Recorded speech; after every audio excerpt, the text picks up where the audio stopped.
બાપા સીતારામ ખેડૂત મિત્રો, સ્વાગત છે ચેનલની અંદર। અને આજે આપણે વાત કરવાની છે સમાચારની અંદર ખેડૂત આંદોલન વિશે।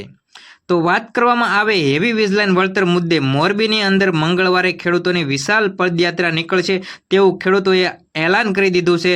અને વાત કરવામાં આવે તો સત્યાગ્રહ પાર્ટ 3 નામનું નામકરણ સાથે પદયાત્રા યોજી કલેક્ટરને આવેદનપત્ર આપવામાં આવશે તેવી પણ જાહેરાત કરી છે। વાત કરવી છે આજના વિડીયોની અંદર આપણે ખેડૂત આંદોલન જે ચાલી રહ્યું છે તેના વિશે અને ખેડૂત આંદોલન પાર્ટ 3 સ્વરૂપે આ બેઠક બાદ આંદોલનના શ્રી ગણેશ એટલે કે આંદોલનની શરૂઆત થઈ ગઈ છે। ખાનગી કંપનીની જે હેવી વીજલાઇન મુદ્દે જેતપર ગામના જે ખેડૂતો સતત 19 દિવસના ઉપવાસ આંદોલન બાદ સરકારે નવી વળતર નીતિ જાહેરાત કરી છે, પરંતુ ખેડૂતોને અસંતોષ છે। ત્યારે હવે ખેડૂતો ક્રાંતિ સંગઠન દ્વારા સત્યાગ્રહ પાર્ટ 3 નામકરણ સાથે સરકારના નવા પરિપત્રનો વિરોધ કરવાની જાહેરાત કરવામાં આવી છે।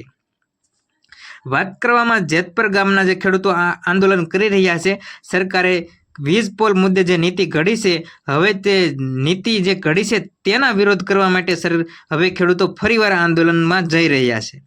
સરકાર દ્વારા બહાર પાડવામાં આવેલો જે નવો પરિપત્ર છે તે ખેડૂતોને માન્ય ન હોવાથી હવે જે પરિપત્ર છે તેનો વિરોધ કરવા માટે ખેડૂતો 14 જુલાઈના રોજ ખેડૂત ક્રાંતિ સંગઠન દ્વારા વિશાળ રેલી યોજવાનું આયોજન કરશે અને મોરબી જિલ્લાના જે કલેક્ટર છે તેમને આવેદનપત્ર પાઠવવામાં નક્કી કરવામાં આવ્યું છે।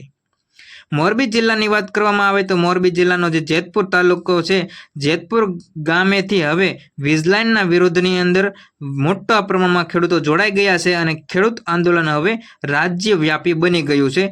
તમામ રાજ્યના જે તમામ જિલ્લા છે તેમના ખેડૂતો આ આંદોલનને સમર્થન કરી રહ્યા છે।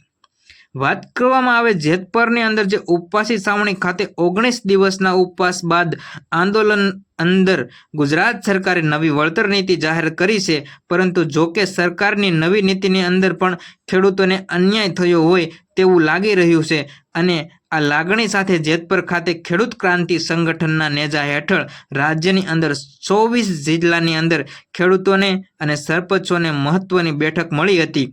આ બેઠક બાદ સર્વાનુમતે આગામી 14 તારીખના રોજ ખેડૂત આંદોલન પાર્ટ 3નું રણશીંગુ ફૂંકાવાની સાથે મોરબી ખાતે ખેડૂતોની વિશાળ રેલી યોજવાનું એલાન ખેડૂતોએ કરી દીધું છે। વાત કરવામાં આવે તો ખેડૂતોની વિશાળ રેલીનું આયોજન કરવામાં આવશે અને ત્યારબાદ ખેડૂતો જિલ્લા કલેક્ટરને આવેદનપત્ર આપવા માટે જશે અને પોતાની જે માંગણીઓ છે તે કલેક્ટર સમક્ષ દોહરાવશે। મોરબી ખાતે ખેડૂત ક્રાંતિ સંગઠન દ્વારા જે આયોજન કરવામાં આવ્યું છે ખેડૂત આંદોલન પાર્ટ 3 ની આંદોલનની અંદર પ્રથમ ચરણની અંદર ખેડૂતોની પદયાત્રા યોજાશે।